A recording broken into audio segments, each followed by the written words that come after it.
Welcome to the Sort of Sure podcast, where doubt looms, fear whispers, and the only way forward is through. I'm Samar Carbo, and if you've ever felt like you're just sort of sure about what you're doing, you're not alone. This is where we face the uncertainty, push past the hesitation, and keep going anyway. So take a breath, step in, and let's move forward together.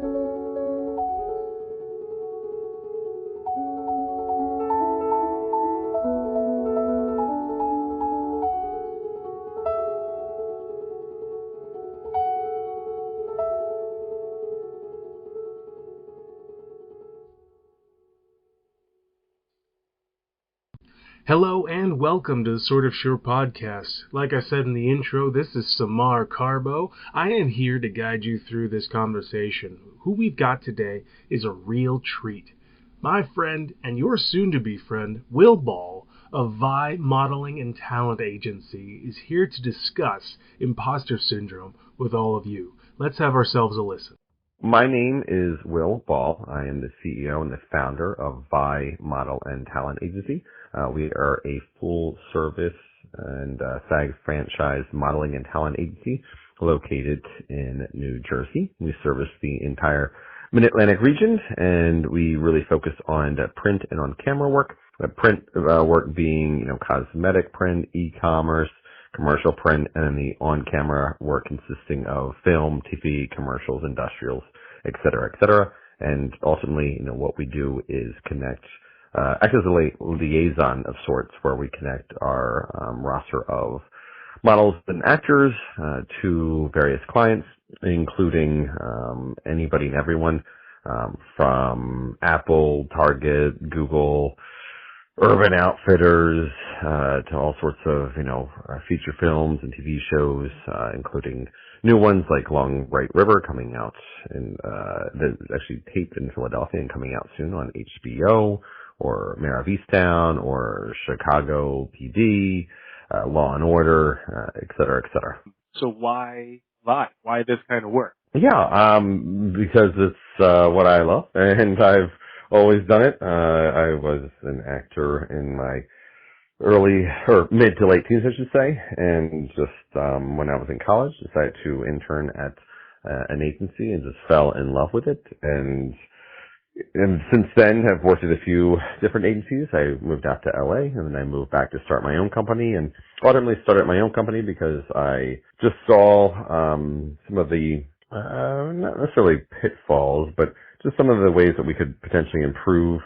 We want to operate and discover and create an agency that was founded on strong principles and honesty and transparency and inclusivity, while also just being very kind of chill people that represent chill people. And so, when we say about why I do what I do, it's because I love it. I eat, breathe, and sleep the industry, and I just love helping people accomplish their dreams, but also while creating a more accepting and welcoming space for anybody and everybody, no matter who they are or what they look like, or et cetera, et cetera. So, yeah.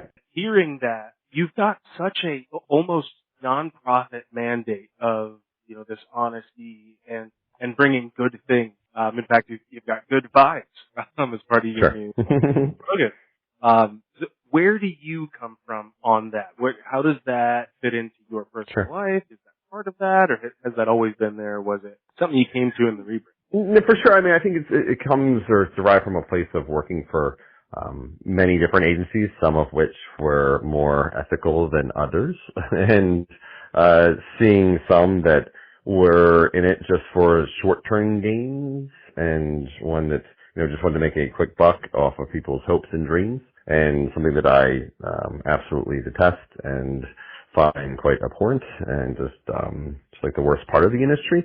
And then also working then on the other side of working for agencies that were just very, ethical, treated their talent fairly, paid them on time, and then and seeing the way, that those latter agencies operated, they had longevity, They were just obviously more respectable. And yeah, while you can make a quick buck in this industry, you're not going to be around for very long. And at the same time, you're also going to be, preying on people, and that's obviously something we, don't want to do. And we try to do the exact opposite. And even, that even, comes down to our small decisions and the little tiny ones of like, what's the most ethical approach, and how do we just make sure that we treat everybody fairly, both our models, actors, and our clients, and how do we act as just a more honest and ethical liaison between the two. And it really just kind of bleeds into everything that we do.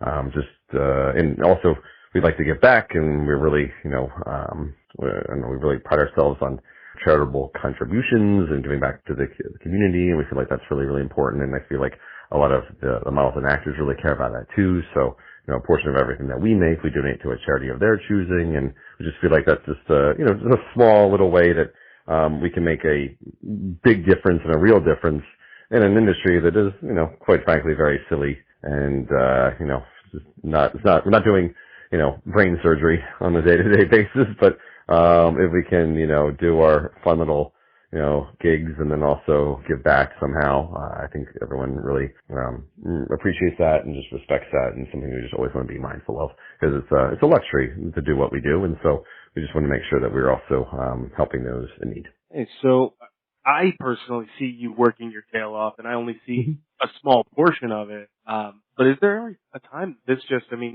obviously you've got the models and the acting and just talent management, but there's also these other mandates that are big. Does this ever feel like it's too big for you to handle? Yeah, absolutely. I think, it's just very much, steering a ship, and, changes come slowly but surely. But I think it does begin and ends with the CEO and the founder and the one who is pointing the ship in the right direction. And then that kind of, once again, bleeds down and kind of just permeates every faction of the company. And I think it's obviously really important that, the person at the top is, ethical and, just, virtuous. I think, not trying to pump myself up here, but, I think that does make a difference in the way that everybody acts within the company, because, then in all actuality, when you operate an agency, you represent a group of people. So people are reflections of you. And when I contact a new client, for example, like they are essentially booking, my models or actors because of who I am first and foremost. And if I say that I'm, hardworking and dependable and reliable, then they expect my clients, or my talent pool rather, to be, honest and hardworking and reliable. So, yeah, no, I think it is that the weight of that can be quite a bit, especially because, it is in a rare occurrence where, a model or actor is late, or, maybe they are having a bad day, and then, that will get back to you, and then it also kind of comes down on your reputation. So you have to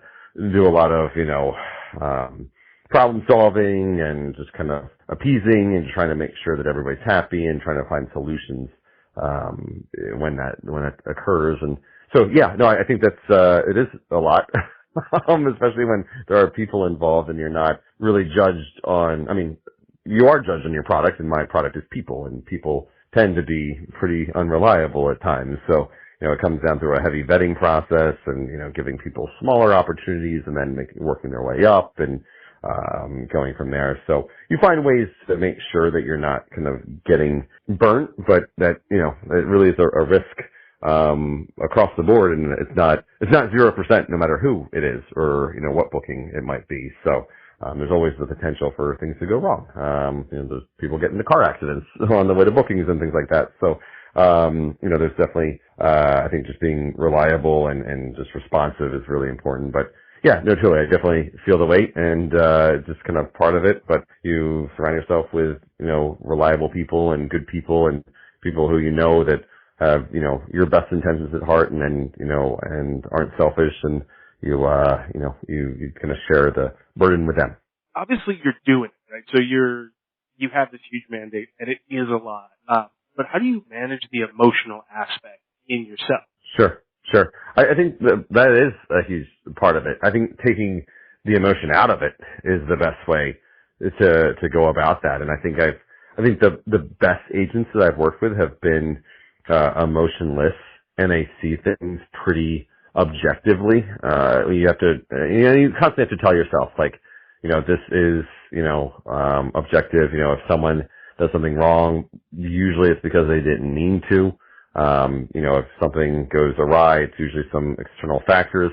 Maybe they didn't prepare enough, or, we've had instances where a model would come in and fly in, from a different city, and the flight gets delayed, and we've cut some call times pretty short, and, ultimately you could say, well, next time make sure you come in, 48 hours ahead of time, not 12 hours ahead of time, so we can kind of mitigate some of those risks. But, I think really taking the emotion out of it as best you can, is, ideal. I mean, I don't know, there have been, certain circumstances where you have to understand, like, your product and what's in, because your product is people. You do have to be mindful of that, your models and actors are not necessarily your friends.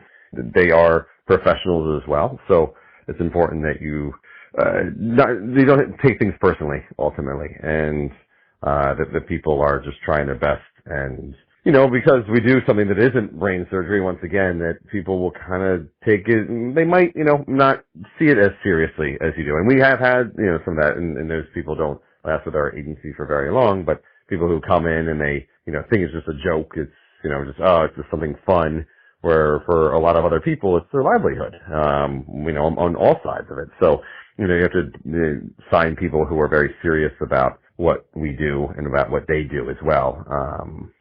When you're dealing with your talent, would you say that there's sort of a counseling aspect in your job of handling, say, feelings of self-doubt in that? 1,000%. Yeah, no, that happens all the time.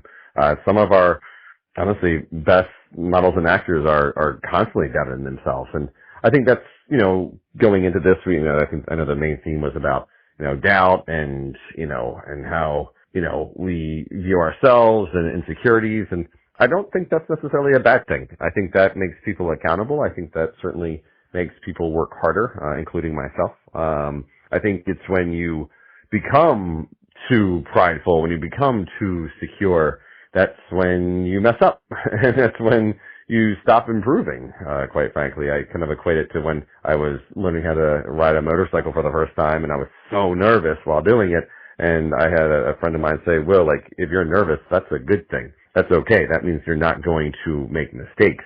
It's when you get overly confident, that's when you fall off, and that's when you really hurt yourself. So I think, dealing with that, a little ounce of self-doubt is okay, and actually very helpful, and very much a positive. But yeah, speaking of which, like I said, we do deal with a lot of emotions. People, once again, have bad days, and people in their personal lives, people's grandmas do die, and we have to deal with that as well. So we find ourselves kind of acting as not only agents, but also therapists part-time. And sometimes, there are people who we know are really great, and they're not booking as much as they should be. Maybe they're auditioning a lot, and they're just not, booking the job as often as they should, but we know they're super talented, and it's just, a lot of external factors at play. So we have to kind of come in and we talk to them and say, listen, like, we understand that, this is really discouraging, but just keep going. We promise you, like, it's just only a matter of time. And sure enough, it is. So it really does ebb and flow in a lot of different ways. And there are a lot of people who can kind of get into, like, maybe just like a patch for whatever reason, like, and once again, it's mostly outside of their control. And then give it, a month or two, and then they start booking a ton more. So it's something you can't really take too personally, but something that we do like to talk to. And yeah, we kind of mentor and coach people through periods of insecurity and doubt. Now, for the audience, when you have, let's say, a moment where it all seems too much, how does that manifest for you? There are those moments of doubt, but that also is encouraging too, and is encouraging to keep working and to keep at it and to potentially learn more. And I think that's also, in periods of that, we tend to then start reaching out to the people around us and start asking, questions. And there's also, there's many, once again, as I've alluded a few times during this conversation, that, like, there are a lot of things that are outside of your control. And sometimes it just might be, when business is down, for example, it might just be a slow time in the industry. And that has happened quite a bit. And everybody, and I think I am lucky in that sense where, if we're feeling it, everybody around us is also feeling it. And that's also a time to take advantage and to then start making connections with people and to start reaching out and to, just make the most of the downtime, to work on one's materials or to work on, on reaching out and making new connections. And it's so fascinating to see because once you start doing that, usually within a very short amount of time, things start picking up again and things start getting really, really busy. So you really want to kind of make the most of it. So I think it's really not, I don't know, I don't think it's once again, trying not to take it too personally, not trying to, blame yourself, but also looking, okay, what can I do to maximize this downtime? What can I do to, while we're in it, like how do we, make the most of this time that we have? I love that. So there's one question I always ask, always. I've been doing like 5 episodes. But I wanted to ask you, what is one big piece of advice? Because, and I want to frame this a little bit. You are the biggest business owner that I've had on the podcast so far. I mean, had others, but you're the one with the biggest footprint in an area. So, from your perspective, maybe if you have advice for models and actors or other business owners, what is the one piece of advice for periods of self? Interesting. To once again, I think reframe it and not to see it as a negative. I think that means that you are you're asking the right questions. I think that means if you are feeling like you aren't good enough, then there's a good chance you might not be. and that's okay. That's not a bad thing. And I have been there. I have felt that. I mean, I was kind of thrust into this industry myself. I didn't know what I was doing. And then I worked in a smaller market, and then I worked in one of the biggest markets. And, I knew nothing compared to what I learned out in those larger markets like LA. And so there's, the journey of learning and educating and improving oneself is really endless. So if you have that drive, if you're feeling that you are not good enough, that's a good thing. That's a good feeling to have. That's going to drive you to do better and to learn more. You should never stop feeling that way, if I'm being honest. And I look at even some of our models and actors, like the best models and actors that we have are the ones that, they're doing all the work, they're getting a ton of bookings, but no role is too small for them because they know that they might meet someone new, that might, make a new connection. Like there's always an opportunity there. So I think it's when you start to get, an ego, when you start to get a little inflated, that's when you start to go wrong, and that's when you start to stunt your growth. So I would just honestly take that as a positive and do as much as you can to learn from the people around you and to reach out to people and to do the work, because it will motivate you to do the work. Because once again, if you didn't feel that way, then you wouldn't do it. I think just reframing that insecurity and that doubt is really, really important, and use that as a motivator and not as something that should dissuade you or detract you, because I can guarantee you that your competition is not doing that and is not feeling that way. So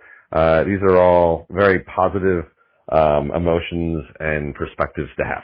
I think it's just to realize that that's a motivating factor, and that's a positive, and I think by proxy you will get better because you are thinking that you're going into that or going into a situation with that perspective, and you're going to get better because you feel like you're not good enough. And if you didn't feel that way, then you wouldn't be improving yourself. And and once again, that's a journey that should be endless. I think you should never feel as though you know everything. You should never feel as though you're an expert in the field. I'm not an expert in my field, and even then you reach new tiers and calibers of success, and then you are at the bottom again, no matter where you're at. So it's a continual process of learning from those above you and leaning on other people, and that's nothing to be ashamed about, and that's something you should actually be very proud of doing. Dude, I love that. And just for the audience, That is the Will. when the going gets tough, for real, Will gets incredibly resourceful. He digs his heels in and he gets to work. And that's why he's been as successful, because he knows how to work, and he knows how to work in the right area. So, Well, thank you. No, I appreciate it. But it's also, people, and like you and close friends that also obviously contribute to that huge part of that and provide that motivation and support. And I think that's, invaluable. And I think that also obviously makes a huge difference. So, there's other ways to kind of resource and pool, that motivation, especially when you're not feeling motivated yourself. Bye. I want to thank Will one more time just for being a part of this great new thing called Sort of Sure Podcast.